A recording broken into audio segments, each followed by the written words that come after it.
There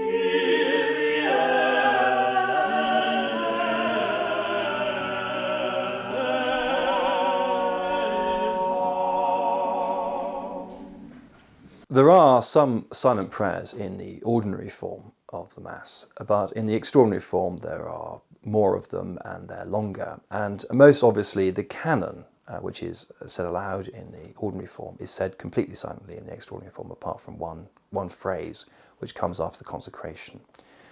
This is a very ancient feature of the Roman liturgy, and in fact we find the Emperor Justinian talking about it in the year 565, when for some reason he actually tried to ban it.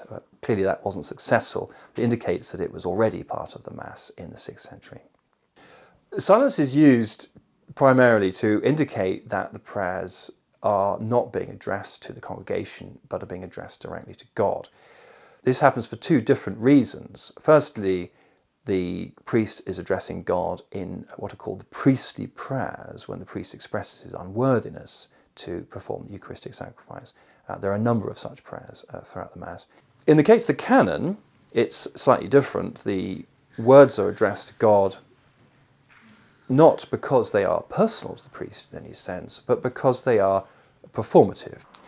It's because these words make an objective difference to the bread and wine on the altar, transforming them into the body and blood of Christ, that they're said silently to emphasize this role that they have. They aren't communications to us in the congregation, they are an effective ritual. A ritual actually makes a difference in the objective realm.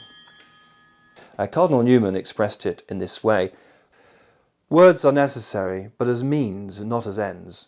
They are not mere addresses to the throne of grace, they are instruments of what is far higher, of consecration, of sacrifice. The effect on the congregation of the silent canon is immediately it picks it out from all the other prayers in the Mass as being something very special. The congregation can see what's happening, but they can't hear. They can't hear the words. You can see that this is something which is somewhat different from the rest of the Mass, and it's special. The silence descends on the entire church, and it focuses our attention on the actions.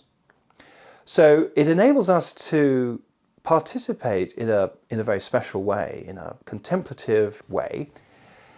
You hear a lot of talk in the 16th century on Catholics gazing, Catholics looking at the liturgy, and of course that's exactly what we're doing.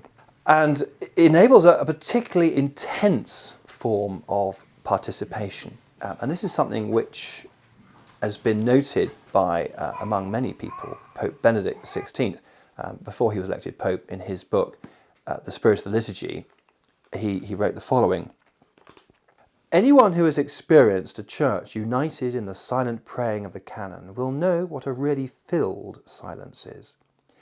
It is at once a loud and penetrating cry to God and a spirit-filled act of prayer. Here everyone does pray the canon together, albeit in a bond with a special task for the priestly ministry. Here everyone is united, laid hold of by Christ, and led by the Holy Spirit into that common prayer to the Father, which is the true sacrifice, the love that reconciles and unites God and the world.